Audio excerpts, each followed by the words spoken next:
Hey, what's up guys? This is LJ here, Lawrence James coming at you today with an Amumu jungle guide. Amumu is my highest win percentage. He's one of my most played champions. He is the guy that I go to if I need a win in solo queue. And there's a lot of things I like about Amumu. His kit is super strong. If you're good at landing your bandage toss, then you're going to be super good early game. And then late game, naturally, you're just super tanky and you're super good. The way that I run Amumu, the runes of masteries, I run 0, 21, 9. The 9 in utility is basically for the movement speed and for the mana regen. That's one of Amumu's weaknesses, is his mana. So utility is really nice for that. The 21 in defense is basically just to scale you into late game. It helps you reduce damage against minions, against other champions. It's just, it's really good, and that's what you need to be as a Amumu. You need to be tanky. The runes that I'm running, the runes are Magic Pen reds, Armor yellows, Scaling Magic resist blues, and Movement Speed quints. The Movement Speed quints I really like. That combined with the utility masteries gives you really nice movement speed early game. And then once you pick up your mobility boots, which is what I pretty much always go unless something strange happens, then your ganks are just incredibly strong and you're just running down the field like at supersonic speed. So you're almost like a Rammus. Not quite that fast, but you're pretty darn fast.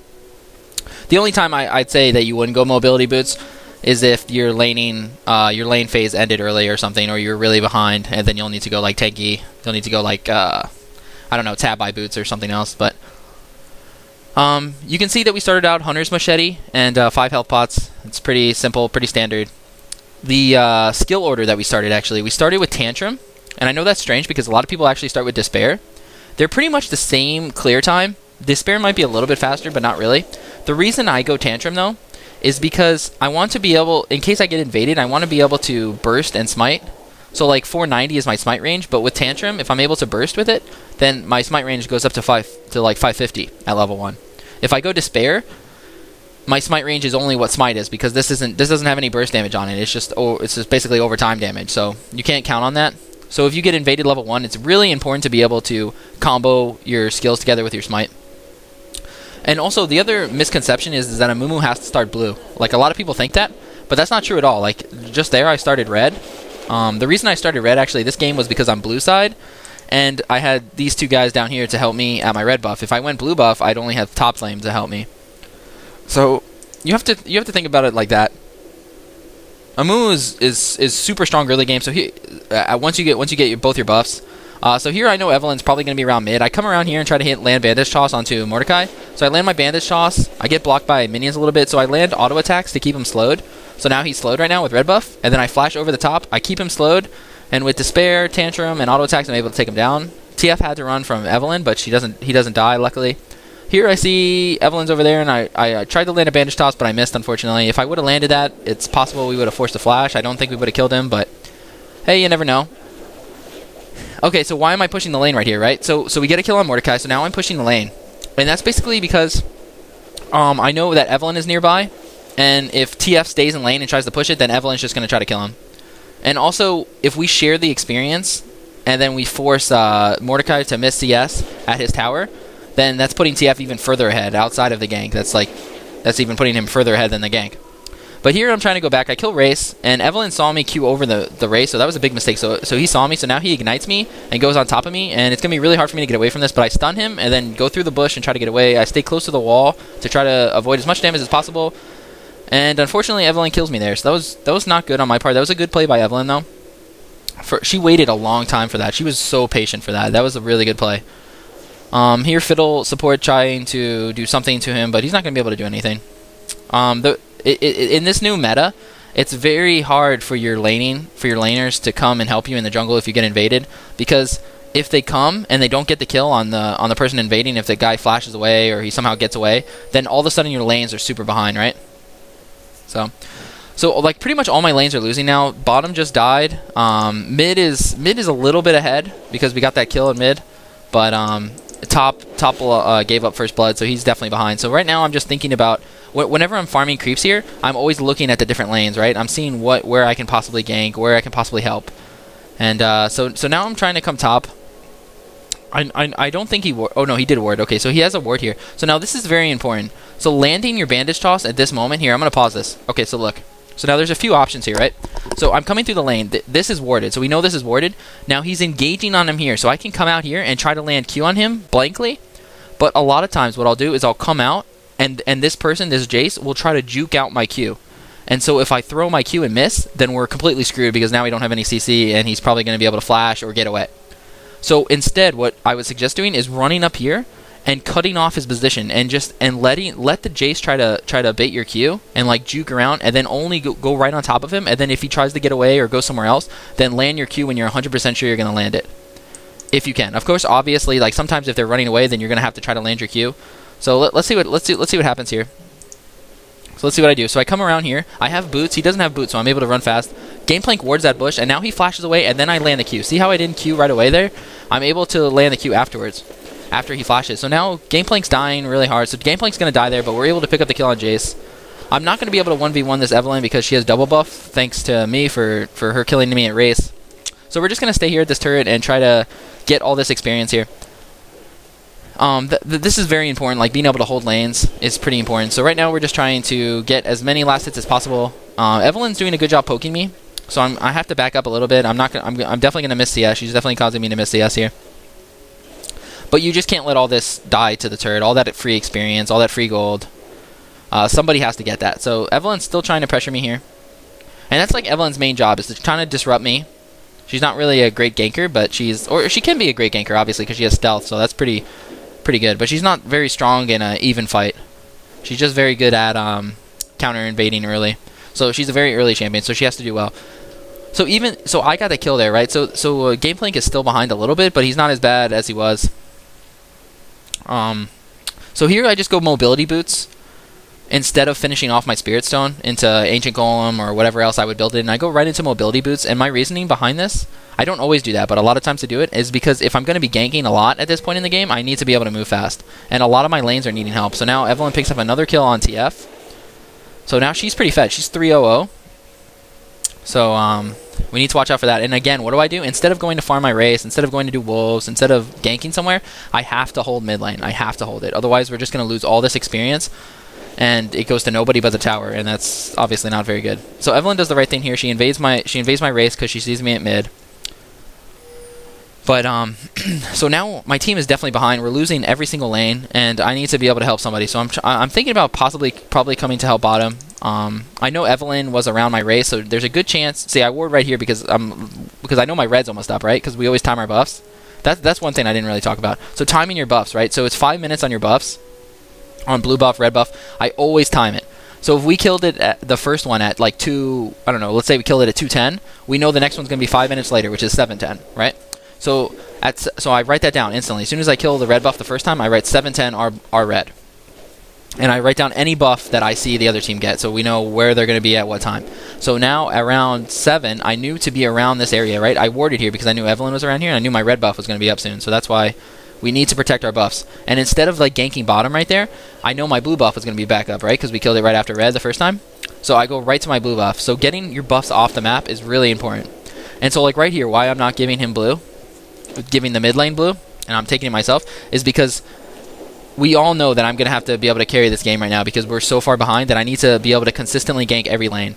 If we were even in this game at this point, I would give the TF the blue every single time, because he would be able to make a bigger difference with it than I would. But I know that in order for us to get back in this game, I'm going to have to gank. So there's a ward here, right? So we found out there was a ward here, and I know that there's a vision ward in here, so this isn't warded. So since I ran into here and the Jace ran back, I just figured it was warded somewhere over here like it was. And so I just go back in this bush, and it forces Jace to... Because he doesn't know if I went back or not, or if I'm still in that bush. So he can't come in here and lane, and it just gives my top lane a little extra help. So even though it wasn't a gank, it's still... What I did right there definitely helped my team. So there's a Gameplank ult goes off. They kill bottom. We don't get anything for that, unfortunately, so they got away. And I wanted to help bottom there, but it was too late.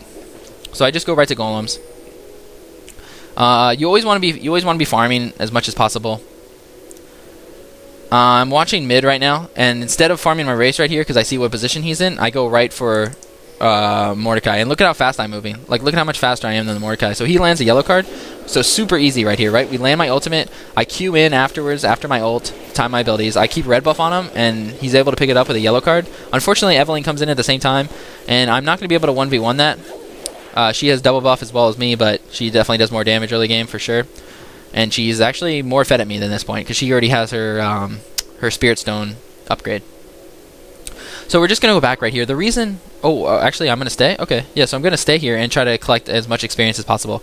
Because, like, this is super important. If I just went back right there, then we're just going to miss all that experience like I was talking about before. Experience in this game is super underrated. And so I'm just trying to pick up as much CS as possible. Here, I know my race aren't safe, right? I know she's somewhere over here. And that's exactly like she was. She was sitting right here. So I need to be extra careful so that she doesn't kill me if I walked over here. So I know my wolves are safe. So I'm able to just go kill that. I wanted some extra gold, probably. So now we're down 3-7 in kills. I'm 2-1-1, so I'm pretty much all the kills on the team. And like I was saying before, we're still not out of this yet. If we're going to win this game, I'm going to have to be able to make a lot of plays happen. So instead of finishing my Spirit Stone build, I might be looking to do something else. Right, so I go a Giant's Belt right now. And that's because I'm probably looking to go Sunfire Cave, because I want to go into my late game build as soon as possible, because we're going to need to carry this game. If I went into... normally, in a normal game, if we're even or even a little bit ahead, which is always good, you would go Ancient Golem and then into like Aegis or something like that. So here I'm trying to gank bottom. It's in a really hard place to gank, and this is like you're always looking at what lanes are easy to gank and what lanes are not. This is a really hard lane to gank, right? Because it's an Ezreal, right? He's going to be able to E away and then flash away too, so he has a lot of movement speed. Unless Spider overextends, it's going to be hard to kill him as well, right? Because he has E, he's able to get away, he has fast movement speed with spiders, he's able to go spider form and then has his little spider wings to block my Q. So there's a lot of things to think about there. But I still want to be nearby in case Evelyn comes down, because I saw Evelyn at mid, so I figure she's either down here or she's still at mid. So now, I'm looking to go in. I didn't Q right away because okay, there I Q there because I know Spider has her buff. Ezreal lands a good ult, and Evelyn's able to pick up the kill. Now they back up, and I ult them. I ult all three of them there. And I noticed TF ult's a really good ult in, and we're able to kill Evelyn and turn this fight. And so that's what I was talking about with Evelyn. She's not good in an even fight. Even if she was that fed, she's that's kind of her weakness, is she kind of gets countered when it's an even fight. So that was a really good ult by us. We're 3-1-3. So now I notice Mord coming down, because Caitlyn's trying to push this wave to the turret. And the reason I'm not helping him right now is because I know if Mord ults me and then Qs me, I'm dead. So now that he ulted Caitlyn, I'm able to come back and help. And the three of us, I land my Q, I auto-attack, Tantrum, and he dies. So if we win this game now, that was like the turning point of the game, right? That was like so good for our team. That was unbelievable. We picked up we lost one, and we killed 4 of them, I believe. I think I'm right. Yeah, we killed 4 of them, right. Yeah, we killed 4 of them. So that was super good for our team. If we're going to win this game, that was going to be the turning point. So we're still continuing with the Sunfire build. We go into Chainmail here at this point, which isn't a great buy, but like Chainmail isn't going to help me that much. It'll help me if I gank top, or I guess if I gank bottom, but they still have a lot of AP damage, but still you want to get that Sunfire as fast as possible. So if buying the Chainmail is part of that piece, then that's what you're going to do. So here I'm just making sure that Evelyn leaves mid and that they're not ganking TF. I just want to back them up a little bit in case Mordecai kind of comes in there. I'm also still timing my red buff, so I know my red buff was up right there, and I go right into red buff. The whole point of timing your buffs is so that you can be somewhere near the map. So let's say like I went back to base. If I went and ganked top right there, that leaves my red completely open, and they can just go take my red for free basically. So that's like what's important. So like I know if I see Evelyn at top or something, I can probably go take his blue, because I know his blue should be up soon just because he started blue. So here I come in, I'm auto-attacking Mord with my red buff, and I Q onto Evelyn so that Evelyn can't turn easily onto TF, and TF is able to kite. And now we get a Gameplank ult in, and with auto-attacks on both of them, so they're both slowed by red buff, we are able to take up that kill really easily. Now here, here I could have probably pushed with him. Maybe I should have, but I just wanted to get my blue buff off the map. And again, normally I might probably give this blue buff to him, but we're still not out of the woods yet. I'm 4-1-5, and we're pretty close, and I'm out of mana too, right? So I want to be able to gank all the lanes. I want to probably be able to go help top right here, which is actually maybe what I'm thinking about doing. Oh no, you know what I'm doing? I'm looking for his red, because I'm thinking his red should be up since both my buffs were up. I'm thinking his red might be up, so I check it with Q, and it's not up, so no big deal. I go back. And maybe I'll have enough money for Sunfire Cape here. So now, at this point in the game, I just need to be able to gank wherever Evelyn ganks. Like that's kind of my goal in my head, is because Evelyn is the most fed on their team. And if I can make it a 3 versus 3, if they gank bottom, or a 1 versus 1 in mid, or I mean a 2 versus 2 in mid or a 2 versus 2 in top, then I think majority of the time we're going to win that. Just because I rushed a Sunfire Cape, so I'm pretty tanky, and I do a lot of damage right now because I'm pretty far ahead, and I have double buff, so that's like super important. So here I'm going bottom because I'm just guessing that they're going to gank bottom, and plus our bottom is playing aggressive. So here I come in, I flash in, I land the Q, and now I ult all 3 again. I land auto attacks on the spider. I let Kate pick up that kill while I switch on to the other team. Kate lands her ult, and now they're both low. With Despair, I chase him down positioning-wise. I land an auto attack and then a Q on Ezreal, and we're able to take him out. So I saved my Q until he was able to flash or E away. And then as soon as I saw him flash, I just went right for it. Because if I didn't go right away, if I waited a second longer there, I would have died probably because Ezreal would have killed me. So that was a really close exchange, but we were able to finish that off. And so now, what are we buying here? So we're just looking to build the rest of the Ancient Golem. And then after Ancient Golem, we'd probably need to go Aegis at this point, because Fiddlestick support on our team is probably not going to go Aegis, because then he'd be really far behind. So I'm 6-1-6 right now. We're all the kills again still. So we still need to wherever Evelyn goes, we need to be able to follow up a gank. So I'm staying kind of near mid. I'm holding mid here. Again, like throughout all parts of the game, you need to be holding the lanes. And as you can see, I'm actually really high level. I'm higher level than their mid. And I'm the same level as our solo lanes. So I come over here and ward that vision ward right there, so we're able to see Evelyn if Evelyn walks by, and also we're able to see Mordekaiser. So I saw Evelyn with that ward, and now I know Evelyn is probably top lane since our mid lane's obviously not there. And I back off a little bit, so let him kill that ward right there with the vision ward. And now I see that they're engaging on him, and I'm just going to come in completely. I know Evelyn's probably around here somewhere. So again, I don't try a random Q. I wait until I know I'm going to land the Q on the Jace, and then I land the Q on the Jace. I don't have my ultimate, but we're still able to kill him. And now I'm a little stronger. Like, this is deja vu of like level 3 or whenever we were up here before. And so now I have to land my Q on Evelyn. I land my Q on Evelyn, and now I'm staying in position, right? I'm not auto-attacking because I don't have red, but I'm staying near him, and then I'm able to pick up the kill there. So like positioning on Amumu is super important. If I had red, I would be able to auto-attack him non-stop, and that's extra damage. So here, Mordekaiser comes up, and TF is able to ult follow him. I wait until the last possible second on the Q stun, and then I jump in, Q, land auto-attacks, go into the bush so that we can see the Mordekaiser. Because if we just auto-attack him and then I run away, then Mordekaiser's we're not going to have vision on him. So I follow him into the bush so that we're able to have vision on him. And then we push the lane out to the turret, and then I go back. And now we'll see what we can buy. Okay, so we finish off the Ancient Golem, which is really nice. So I'm pretty far ahead, and now I go right into an emblem, just to give me some just to give me and my team extra health and health regen. I mean, since we're team fighting so much, it really depends like what item first you want to buy on Aegis. It really depends on, you want to look at the other team and see who's fed and see whose damage you can prevent. So we're 8-1-7. And actually, that gank on bottom really helped them because they were able to pick up this tower. So they may not be ahead right now. Like our team, the rest of our team may not be ahead right now, but we're pretty even with the other lanes. And you can just see the power of Amumu. Like you're just really strong during ganks. As long as you can land your Q, if you're smart with it, then you're going to be really strong. So here, Mordecai, we're pressuring their turret because we got bottom and top tower now. So now the goal is mid turret. So then we get mid turret, and now I'm ulting on the Mordekaiser. He thought he had support, but he didn't, and we're able to pick up the kill pretty easily right there. Now I'm pretty low. We still do have 5 people, but they only have 4 people, but I'm super low. So this is kind of a risky dragon, but I noticed my team wants to do it, and since he has a vision ward, he's able to vision ward dragon. I'm thinking, okay, you know what? Let's try it. We can try this, but we need to be extra careful because if they find out we're doing this, then I'm so low that they might be able to possibly try to take this dragon. They can force a fight on us, and then we're right back where we were square one. We're behind. So here I time my Q and my smite, and I'm able to take up the dragon pretty easily. And now my team catches them out of position, and with a great game plank ult right there, we're able to kill him. And now we switch on to Jace here. Oh, and then right there. Okay, so I missed my Q. That was so bad. Okay, so I missed my Q right here, and I don't know how I missed that. He was right in front of me. That was really bad. And Jace was able to pick up a double kill right there. If I would have landed that Q, there's no way he would have got a double kill. Maybe he would have gotten 1.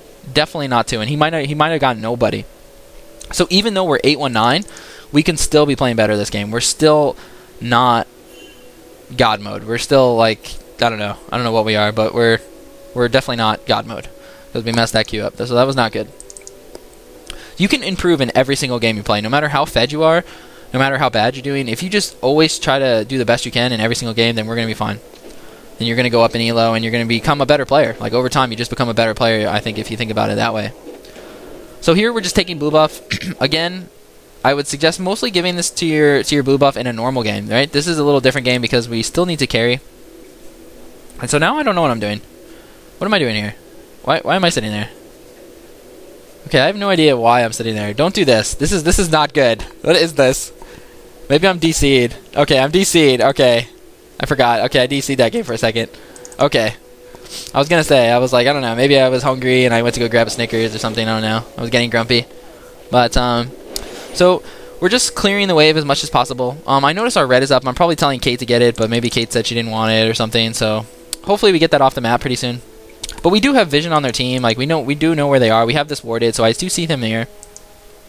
And, oh, I lagged a little bit, but, we're able to see, like, where they are in the vision. I tried to save the fiddlesticks who got caught here in wards, and that obviously did not work out. So when your teammate gets caught like that, it's not good for your team at all, because then it just prevents anything you could have done, right? Now you only have 4 people on the map, and it's really hard. But Mordekaiser wards here and doesn't realize that we're going to come chase him down. So this is a pretty easy kill, right? With Gameplank ult and our Qs and TF damage, we're able to take that pretty much for free. So it ended up being okay that Fiddle got caught, because we ended up catching Mordekaiser, and it ended up being okay. So here we're just going to clear red. I'm still timing it. So we killed it at 20:43, right? So we know at 25:43 our red will be back up. You always want to time it no matter where you are in the game. Whether you're 50 minutes, whether you're 1 minute, it doesn't matter. You always want to time. Here I see that that Caitlyn's getting into a fight, and I know that we're going to be able to turn this possibly. So I come in. I wait for the best chance for me to land a Q. I see TF ult. That was a really good TF ult. So TF lands a Q, and now I know my Q is going to land for sure, because Ezreal's not going to be able to E out because he's stunned. So now, with mobility boots and my Quints, I'm able to chase this Elise down. There's no way Elise is going to be able to run from this. I flash on top of her just to make sure I get it without taking too much tower damage, and now I wait for her to jump back down after her E is gone, her repel, and I smack her in the face. A couple times. So now, in this point in the game, we're definitely far ahead. All of our lanes have been winning. Now we just need to take their jungle and turn their jungle into our jungle. And if they come in our jungle, which is their old jungle, then we're just going to murder them. And this is like where you need to push the lead, right? They could have played this better, the other team, and pushed their lead better. But I was able to gank different lanes and kind of turn this game around. So right now we're 10-1-10. And I have double buff, so I definitely still want to make a play. I probably could go back here and get Aegis. I'm sure I have enough money for it after those kills on bottom. But let's see what I do here. It's still important to farm throughout the entire game. So right now you can see that I have 105 CS and 73 CS is on Evelyn. Evelyn only has 73, and so you can still see that we're still farming throughout the entire game. We always want to remain ahead in farm. Farming is very, very important in the jungler. Like, you can see how much I've ganked, and that's because I've needed to. But in games that where you don't need to gank as much, like CS is so much more. It's very important. So right here we see Mordekaiser overextend a little bit, even though this is like near his turret. So he has to flash, and Fiddle has a good ult and jumps over the top and is able to fear him. And then I come in and join, and with red buff and Tantrum, we're able to take him down, no problem. We see Jace is in my jungle here. I'm not sure why he's in my jungle. So we're coming around here, and we're going to land Q on him, and we're auto-attacking him. And now Evelyn's just like, she knows she can't even take this. I have ultimate, but he's flashing away. So we're going to let him flash. We'll let him live. We're nice. We're feeling a little nice right now. We're 11-1-10, and now we're so far ahead that we can literally just push down mid and probably take the inhibitor. And they surrender, actually, because they're just probably, they're so sad. Amumu made him sad. But that's how you carry a game as Amumu.